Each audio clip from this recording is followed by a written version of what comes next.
forward to it myself. It's not. At this year's E3, we're mostly showing games that will be released in 2017. Kevin cut corners. But please know that here at Nintendo, we're working on many forms of entertainment that can only be made possible on Nintendo Switch. We hope you look forward to them as well. Now let's continue on with the journey with Nintendo Switch.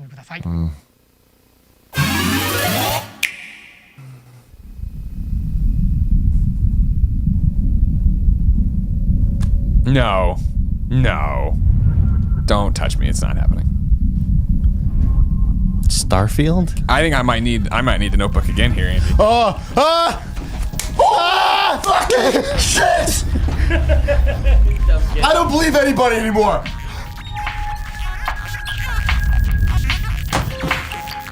Is it retro? Is it fucking retro? Oh, now in development or whatever.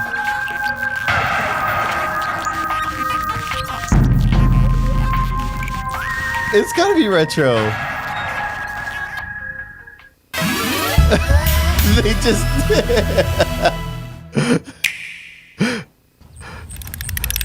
You lied to me, Mr. Nintendo, and I love you so goddamn much for it. New Yoshi?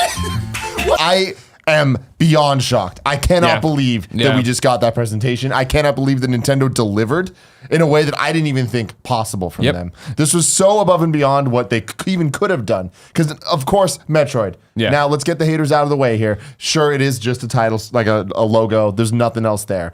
That doesn't matter. It confirms. It's confirmation. There's no more wondering of, will it happen? If I may, if I'm just to jump in this, 'cause I'll go into my whole thing. I think Nintendo won. I'll get into that in a second. The biggest thing people are going to have a problem with is, why are they excited about the Metroid Prime 4 screen, but they were like talking so much shit yesterday about Beyond Good and Evil 2? Beyond Good and Evil 2 has been like more than a decade of them talking about this game, that they're doing this game, that they're working on this game. Where is this game? This being the fact that, hey, we finally are doing Metroid Prime 4. Yep. That's the difference. I mean, Nintendo to me, they're delivering. Reggie last year said that this year we'd hear about the next Metroid, and they did. They delivered on that, which I'm excited about because I was worried that they weren't going to. There's a lot of questions. Obviously, didn't see Retro's name anywhere there. We can assume. But there's been a lot of rumors that Retro's working on 2 games. So I'm excited that there's more out there. 7 years later. We hope you're excited to experience the full remake of Romancing Saga 2. That's almost everything for today's Nintendo Direct. Next will be our last announcement. Please take a look. Damn. We've not got any of the things yet. Oh my god. Shit. Oh my god, I just got full body chills. We're about to see it, guys. Sorry, Andy. I can't believe this. Oh. The helmet. Oh shit, dude. Oh shit. No. Come on. I can't believe this. Yep. I can't believe I lived this long.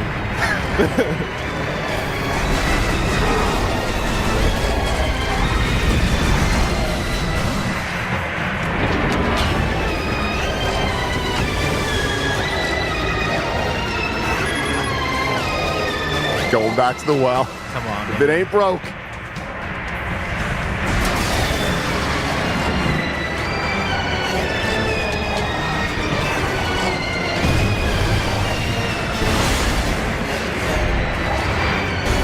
I can't believe we're finally seeing this.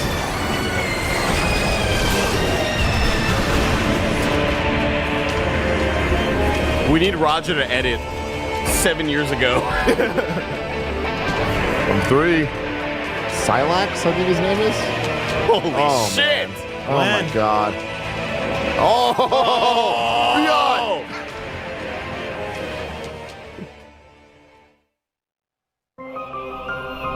A black hole looking logo.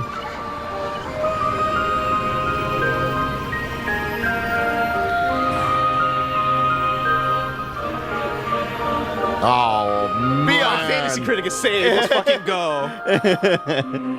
Huh? Who had Metroid? Was it Roger, maybe? That was a first look at Metroid Prime 4 Beyond. After a very long time, we are finally Interesting. able to share Yes. more information 2025. about this title. I Yeah. feel like that's saying Switch Release is 2. planned Yep. for 2025. Which, hey, whatever. So please wait It'll a at little least bit it'll run. longer. Yeah. We hope you're looking man, it'll look forward hot to on the Switch Samus too. Aran's new adventure. It's gonna look hot This on the is Switch so 2. wild. That's all for today's Nintendo Direct. Thank you for watching. This episode is brought to you by Sonic the Hedgehog at Topgolf. Y'all, when you take one good thing and you take another good thing and you mash them together, that is when magic happens. Kinda Funny loves Sonic the Hedgehog. Kinda Funny loves Topgolf. So you know Kinda Funny is hyped for Sonic the Hedgehog and friends to arrive at Topgolf at supersonic speed on Friday, November 15th with the launch of the new Topgolf game, Sonic the Hedgehog, exclusively available for play at Topgolf venues across the United States. Created for players of all skill levels, which is great for me, Topgolf meets the fast-paced action of Sonic in this new in-venue game where players go head-to-head in iconic virtual Sonic environments, Green Hill Zone and Sky Sanctuary. You can play as 4 iconic characters, Sonic, Tails, Knuckles, and Amy, to hit springs, collect rings, and destroy badniks. For players making the transition from a joystick to a club for the first time, Topgolf has your back with its new club, the Sure Thing, designed to make golf less hard. Come play around with your friends and family at a Topgolf near you and try out the new Sonic the Hedgehog game. This episode's brought to you by Aura Frames. The holidays are all about connecting with loved ones, and there's no better way to do just that than with a digital picture frame from Aura. You can upload your favorite pics of the family to one frame and relive all those happy moments again. Or you could share big news, like a new addition to the family. Most people at Kinda Funny have Aura frames at their desks, and it's always so fun to walk out in the studio and see what memories they have displayed.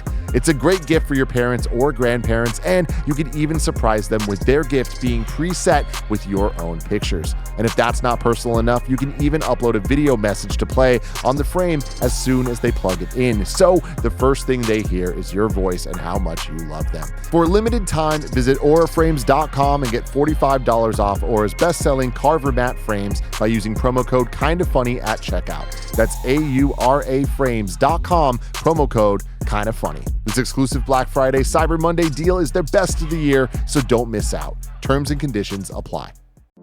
The year is 2024. Lasers are a commonly used technology. Snakes have been replaced by small robots and nobody noticed. The government tells us we must choose between resolution, frame rate, and quality. We will not be lied to. For the first time in this long, bloody war, the full power of the visual triangle is ours. On sale now at kindafunny.com/store.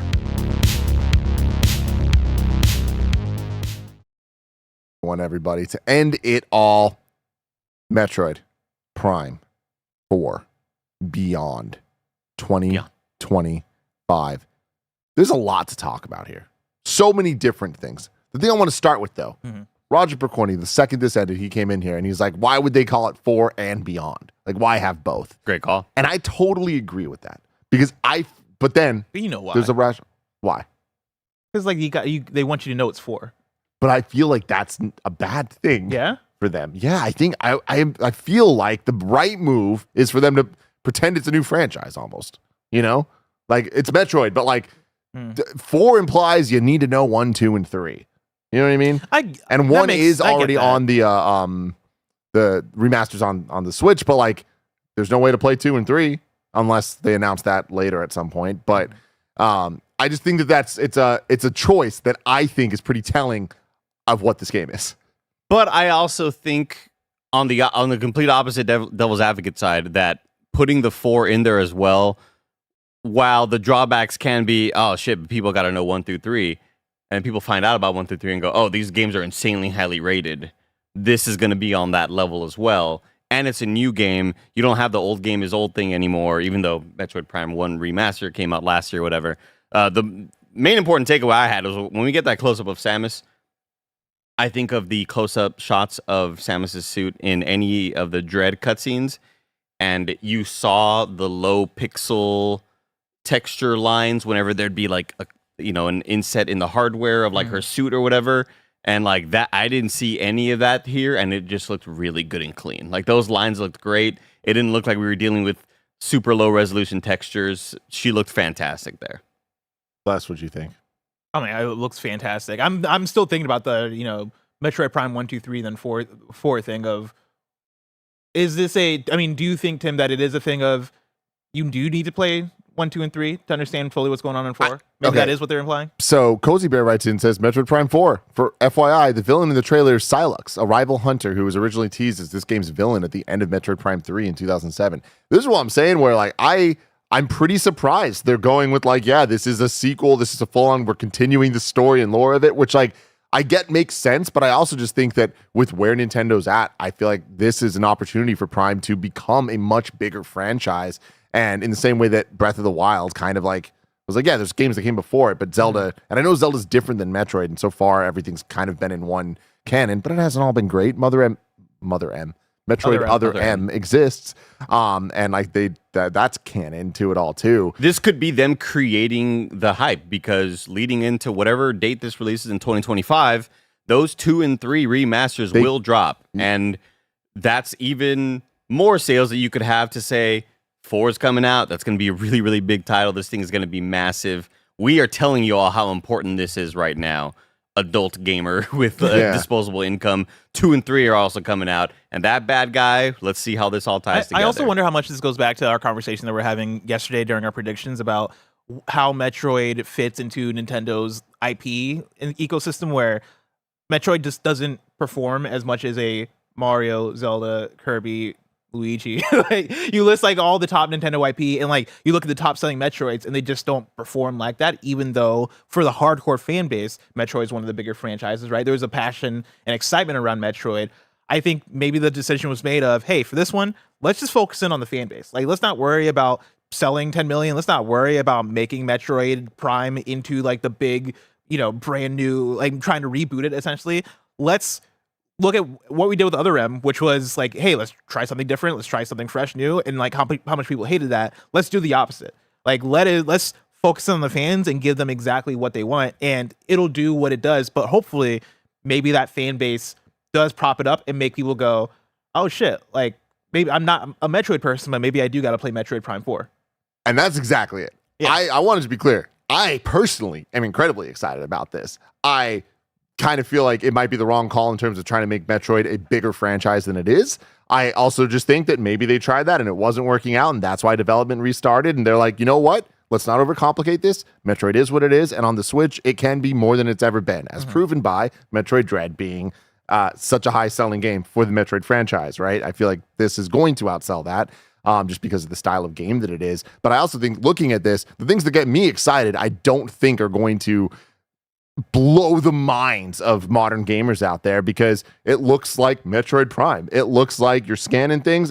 There was a lot more OG Halo 1 through 3 campaign elements in a lot of what we were seeing there, of like walking through corridors and there's like kind of action set piece things happen around you and explosions and stuff that feel kind of like predetermined as opposed to like actively like happening. And I love that stuff, but it's definitely of a different time. And you look at this, and I don't think it's going to be like, oh man, Nintendo has a first-person shooter. It's like, no, Nintendo has Metroid Prime, and this is the 4th installment in that. And to me, this is kind of going back to that. This is not a launch title for Switch 2. Like, in terms of like the big one, this is definitely I can see it being cross-platform. It being 2025, I'm like, yeah, definitely probably will be around the launch of the Switch. But like, this isn't the one. Could you use this as almost the tech demo game of this is what the Switch can do in fidelity? I know the trailer that we saw doesn't look like the highest fidelity thing, but again, like, they are marketing it in this thing for Switch. When we get to Nintendo talking about Switch 2 and they go,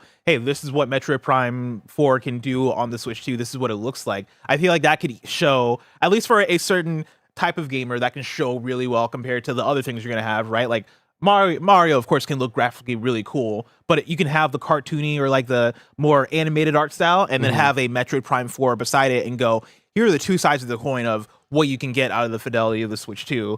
Maybe that's what they're waiting for. Maybe that's when we're going to get like here's a mind-blowing sequence featuring a huge monster that you're going to fight, and like use that as the thing to blow people away, and maybe get more of that Metroid excitement from the people that might not necessarily be the Metroid Prime fan base. Maybe that's the strat. It could be, the way to. I think you're right. A way to showcase the hardware better, in the way that we saw, that one super realistic looking Zelda. Sort of like visual the tech demo. Yeah, was that GameCube? Wii U. This game is not a launch title for the Switch 2. I don't think so either. Wow. This game comes later in the year. Later in 2025? Yeah. Oh, I see what you're saying. But it still comes to Switch too. Yes, Okay. and Switch. So End of 2025. I think the opposite. I think this is I'm with going Barrett. I don't think it'll be a launch title. I think this game will come out in the first half of 2025. I don't think our Nintendo follow-up is going to be until later in the year. Ooh, interesting. There's something about the Donkey Kong date of like being January, like if they were to do March again for the Switch 2 or whatever it is, like I don't know. There's a vibe I'm feeling that I don't think we're gonna get the success until later. Nintendo doesn't care about that stuff though. Nintendo puts out the games over like cross generations over always. I could see I'm this. just feeling the vibe. I could see this coming out to Switch 1 early, like February or March or whatever. And then they hold on to the Switch 2 port until like 2029, 2030. Like, it's around there. They hold on for the Switch Kinda 3. around there. I think That's it's launch window. Like I think I am standing by. I think the Switch 2 comes out spring, let's say March, and that this will come out May, June. Yeah. Yeah, that's what I'm feeling. Okay. I mean, yeah. I just do not think it's gonna be a launch title. Like launch day. Yeah. I'm I with agree. you I there. agree with that. Yeah, I think launch day is going to be like the you're doing a Mario. Or you're doing something like that. I think it's also a really cool way, like Bless was mentioning earlier, to kind of that game that that came out a couple months ago that everybody loved. Here's how it looked then. Here's how it'll look on the Switch 2. I think that's the best way to showcase visuals. I don't think it comes out. I think it comes out day and date on both, whatever that looks like. I don't think that it comes out first on Switch and then later on Switch 2. Oh, I'm with more of the Barrett line of thinking. Yeah. Where I think it's early next year and then sometime later in the year. I mean, whenever the Switch 2 launches is when it would yeah. I'm excited to play this, man. It looks awesome. Can we get the gameplay footage up again as I look through a couple of the super chats here? There's definitely hype for Metroid Prime here. But then there's also people saying, John Fick, I'm not here to yuck anybody's yums, but seeing Metroid Prime gameplay without ever having played one, it looks generic to me. Hopefully once I try it out, I'll see the hype.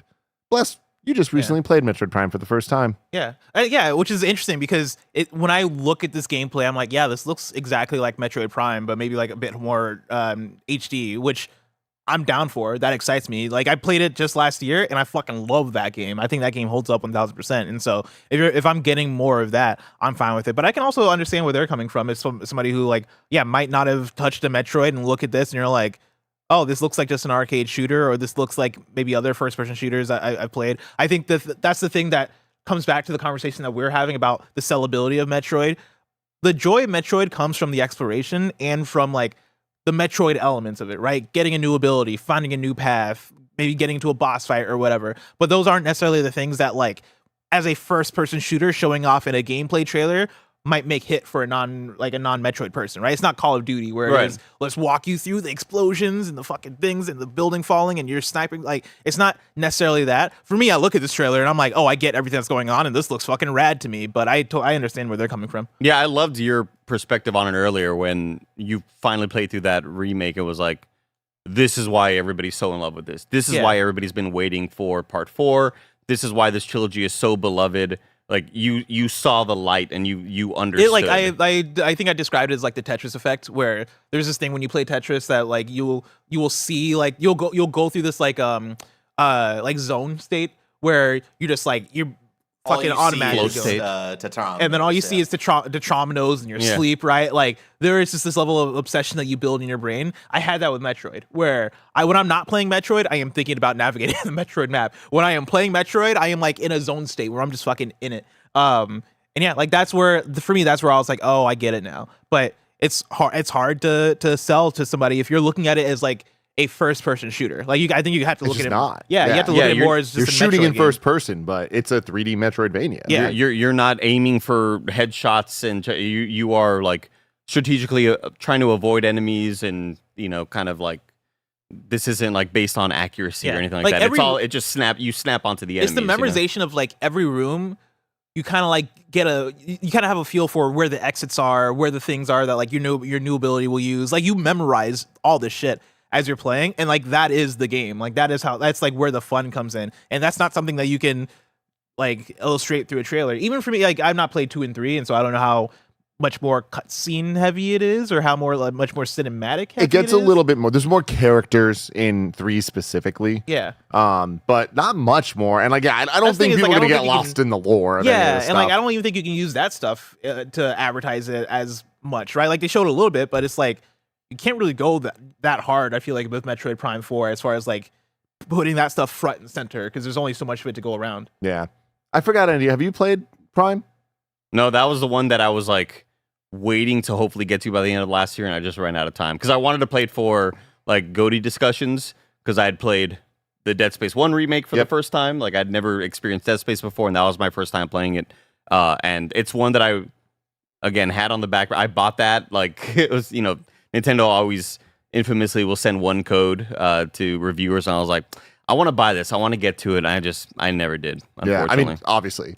It goes without saying. Prime 1 is like, it's as good as Plus is saying and everything. But like at this point, it's like, I don't know, maybe just wait a little bit, to see what's up. Jump into how it looks on the new hardware. Yeah. Let's see what other super chats we got here. Melodic Quest says Zelda and Samus, girls get it done. There we go. You know, we didn't see as much. Link. It's not a moneymaker. It's not a moneymaker, man. Yeah. And then Casper says, will we get Metroid Prime 2 and 3 before 4 on Switch 2? I'm not convinced we're getting 2 and 3. I for some reason I just don't feel like that's a priority for Nintendo. At the same time, they'll do anything. They released Pikmin 3 and then they went back and released 1 and 2. It's like, all right, there's no rhyme or reason to how they do these things for the ordering. So we could, but I wouldn't expect it. Not seeing it here made me think that we're not going to get it.